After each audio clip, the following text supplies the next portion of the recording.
Bismillahirrahmanirrahim. Assalamualaikum warahmatullahi wabarakatuh. Welcome back to English class. In the last meeting, we have learned about recount text. So that in this meeting, we are going to learn about narrative. As I've mentioned before, there are some differences in writing narrative and recount text. I have stated that the purpose of writing recount and narrative text is different. One is to retell your past experience, and this one is to amuse or to entertain the readers. And in this meeting, if you have further questions about the last topic or our session in English classroom, you can hit me on rismalianaulfa@gmail.com. So here are the table contents or the sections we are going to learn. First is about narrative text. What is narrative text? And then the second is about examples. And the third is I give you some exercises which will be provided at e-learning SMA BW 1. As usual, I provided a quote. We tell ourselves stories in order to live. This quote said by John Didion. So what is narrative text? Apa itu narrative text ya? Di sini ya seperti biasa ada definisinya dulu, kemudian ada tujuan penulisannya. Yang pertama, narrative text is a story which complication or problematic events, and it tries to find the resolutions to solve the problems. Kalau di recount text adalah menceritakan, to retell your past experience, is simple as that. Hanya tujuannya itu untuk menceritakan kejadian di masa lalu.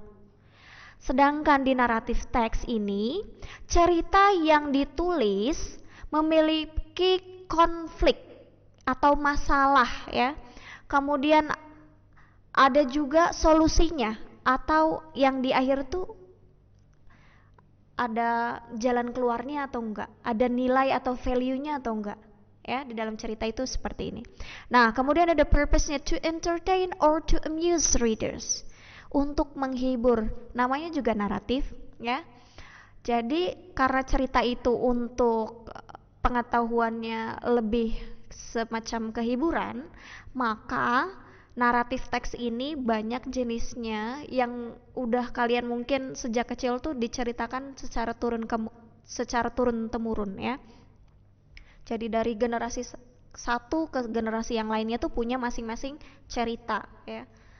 Misal di daerah Sunda sendiri ada legendanya kan, ada Sang Kuryang, kemudian ada Lutung Kasarung kalau nggak salah ya. If I'm not mistaken ya, cerita-cerita yang berhubungan dengan seperti itu ya. Kemudian ada language features-nya. Ada struktur bahasa ketika kita belajar tentang narrative text. Oke, sama-sama menggunakan past tense. Masih ingat kan? Kalau kita itu belajar past tense, ya berarti menggunakan verb kedua. Dari tell jadi told, dari sit menjadi sat, kemudian dari drink menjadi drank, atau contoh yang lainnya yang bisa kalian temukan di dalam naratif maupun dalam recount text. Selama menggunakan verb kedua, berarti tujuannya masih sesuai dengan penulisannya. Kalau nggak recount, ya naratif gitu ya. Nah, kemudian ada keterangan waktu atau adverb of time. Kalau keterangan waktu di recount text itu sudah sangat spesifik, yesterday, last month, last year, or in the last hour.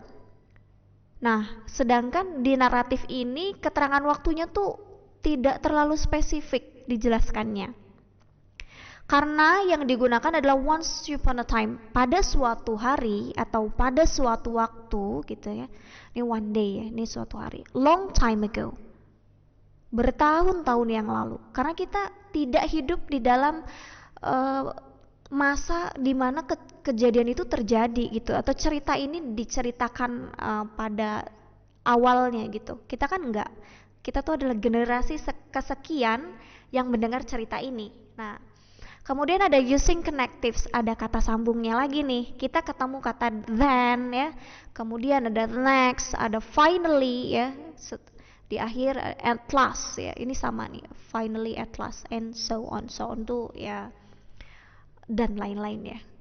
Using adjectives. Nah, uniknya di naratif ini sangat spesifik. Ada beberapa kosakata yang digunakan untuk menjelaskan bagaimana sih sifatnya si karakter ini ya. Ada yang baik, kemudian untuk menceritakan tentang physical appearance yang bisa menggunakan cantik atau ganteng ya, atau tampan gitu kalau di dalam bahasa Indonesia ya. Ketika di bahasa Inggris ada handsome, ada tall, ada diligent. Nah, kosakata ini bisa kalian cari. Kalau kalian sulit, kalian bisa menggunakan alat bantu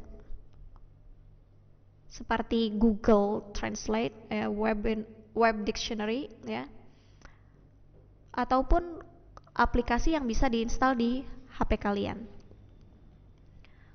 Cari aja dulu, misalkan kalian nggak nemu, wah ini bingung ya, kosakata sifatnya tuh apa nih yang buat menjelaskan.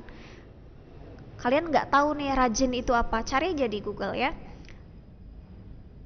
Kalian nanti bisa ketemu dengan kosakata yang kalian cari. Nah, kapan sih saya bisa menggunakan naratif ini?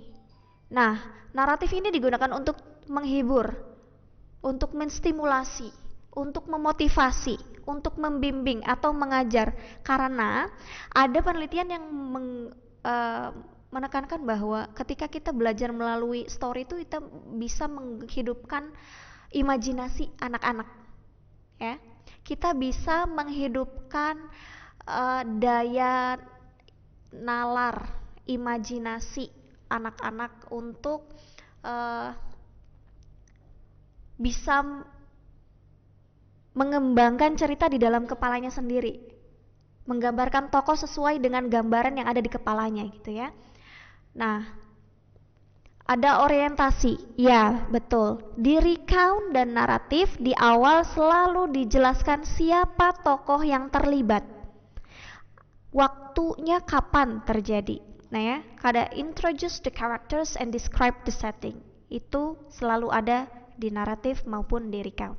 Ada complication. Nah, ada masalah yang terjadi. Apa nih ya kalau misalkan di recount tuh nggak ada ini, ya udah murni aja kejadian yang ada gitu. Tapi kalau di naratif ini pasti ada sebabnya, kemudian ada akibatnya. Nah, komplikasi ini sebab, yang resolusi ini akibatnya, kemudian ditemukan solusinya. Nah, ada coda di sini.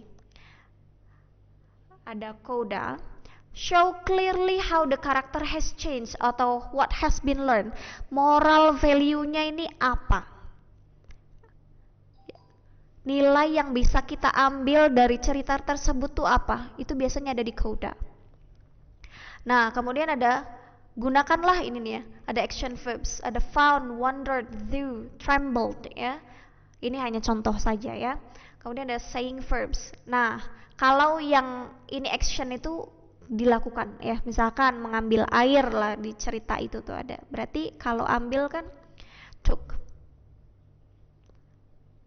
Saying, ada said, ada whispered. Whispered itu berbisik kayak gini. Hey, hey, hey, tahu gak sih? Gitu. Itu whispered ya. Kemudian ada yelled. Biasanya dia meneriaki. Itu yelled. Ada past tense, came across. Ya, oke, ini yang verb kedua. Ada quoted speech. Ya, karena ini cerita yang diceritakan kembali, pasti ada kalimat tidak langsungnya ya. Nah, ada when, ada then, the first time, and next. Oke. Naratif. Ini secara singkatnya ya. Apa sih yang ada di orientasi itu atau di introducing the story? Ada when it happened, ada where it happened, and who it happened to. Kemudian ada di complication, ketika masalah itu terjadi, apa yang salah ya?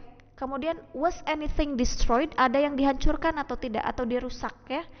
Was there a problem between characters? Ada masalah nggak antara satu karakter dengan karakter yang lainnya? Ada clash atau tidak? Kalau ada konflik antara satu karakter dengan karakter lain, bagaimana cerita itu atau konflik itu diceritakan? Kemudian ada was anyone's feelings hurt? Namanya juga berkonflik. Apakah kita menyakiti atau si tokoh tersebut menyakiti? Itu harus dipelajari di cerita. Kemudian ada di bagian resolutionnya. Nah ya, resolution sama berarti ya. How did the character fix this thing that went wrong? Bagaimana si tokoh ini memperbaiki kesalahannya? Kemudian di akhir cerita maka ada is there a moral to the story? Biasanya ini reader yang mengambil kesimpulan, oh ini tuh ceritanya bagus ya, kita bisa belajar tentang kejujuran, terus juga kita belajar dari cerita misalkan Malin Kundang bahwa kita tuh tidak boleh misal durhaka kepada orang tua kita gitu. Itu biasanya yang menarik kesimpulannya adalah readers. Kemudian what lesson can be learned? Nah itu pelajaran apa yang bisa kita terapkan di dalam kehidupan kita gitu. Itu kenapa cerita itu bagus untuk pendidikan karakter, ya karena ada nilai-nilai yang bisa kita pelajari dari cerita yang dijabarkan oleh si penulis, kemudian kita juga memiliki kesimpulan sebagai pembaca gitu. Ya. Mudah-mudahan ini gampang dipahami. Kemudian ada jenis-jenis dari naratif teks. Kalau di recount tadi ada personal, historical, sama biografi. Nah di naratif ini berbeda. Ada legend, ada cerita yang berkaitan dengan legenda.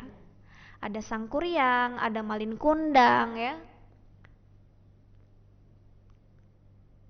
Atau The Crying Stone ya, itu juga cerita yang banyak sekali kita temukan di internet. Kemudian ada fable. Fable nih cerita dongeng tentang hewan ya, yang melibatkan karakternya tuh hewan gitu ya.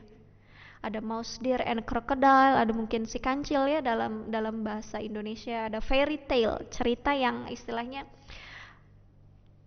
terkait dengan peri-peri ya, atau keajaiban fantasi ini ya. Hansel and Gretel biasanya ceritanya tentang ini. Ada Cinderella, ada Snow White, ada Pinocchio ya. Kemudian ada folktale, ada short story. Nah, ada yang bersifat klasik, ada fantasy, ada adventure atau petualangan, ada science fiction, ini karangan sekali ya, melibatkan magic seperti itu biasanya science fiction. Ada mitos. Ini belum tentu kebenarannya tuh bisa dibuktikan. Ada misteri ya. Kemudian ada real life drama. Ternyata naratif teks itu lebih banyak lagi jenisnya di dalam kehidupan kita, sehingga kita bisa belajar dari segala jenis usia. Dan biasanya orang-orang dewasa juga tetap suka dengan seperti ini ya. Naratif apa sih contoh yang paling dekat dengan kalian? Bisa novel juga bisa ya. Oke, ini ada contoh yang bisa saya berikan. Ini kebetulan sudah dianalisis dan analisisnya tuh panjang sekali. Ini ceritanya tentang The Drover's Wife. Strukturnya di sini sudah dibedah sama si penulis yang ngasih ini ya, bahwa ada orientationnya. Telling who and where-nya sudah ada ya. His wife and children, berarti ini ada tokohnya adalah seorang istri, kemudian ada anak-anaknya yang ditinggal sendirian ya di sebuah ruangan. Ada di rumah itu yang berbentuk bulat, kemudian wow, sangat spesifik sekali. Mungkin kalian belum pernah melihat susunan yang seperti ini, agak panjang ya.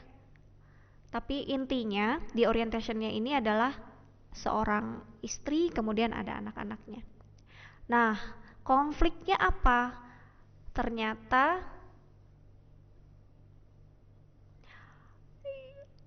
Konflik yang pertama adalah, nih, ular, kayak gitu. Ibu, ada ular, gitu. Nah, kemudian ada selanjutnya yang bisa kalian lihat di sini. Use the time of words and connect the events. Nah, ada it's near the sunset.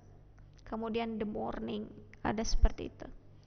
Kemudian ada it must be near daylight now. Sebentar. Resolusinya di sini agak nggak terlalu kelihatan karena mungkin ceritanya ini diperpendek ya, jadi nggak terlalu kelihatan.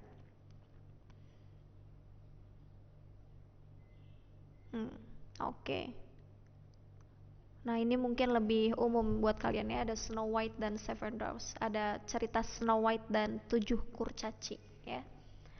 Ini lebih gampang menurut saya buat kalian belajar gitu ya. Ada Once Upon a Time-nya di sini ya. Lived, nah di sini ada past tense-nya seperti ini ya. Contohnya kan udah jelas nih di sini nih.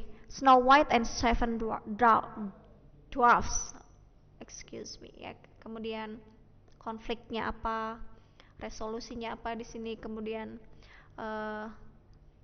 solusinya apa nih ya? Kemudian oke, ini sudah dicoret-coret, tinggal ditandai saja. Di sini sudah lebih mudah ya, ada were, ada lived, ada di sini ada one day, ini untuk keterangan waktu. Did not want berarti didn't want, itu verb kedua. Ini cukup spesifik.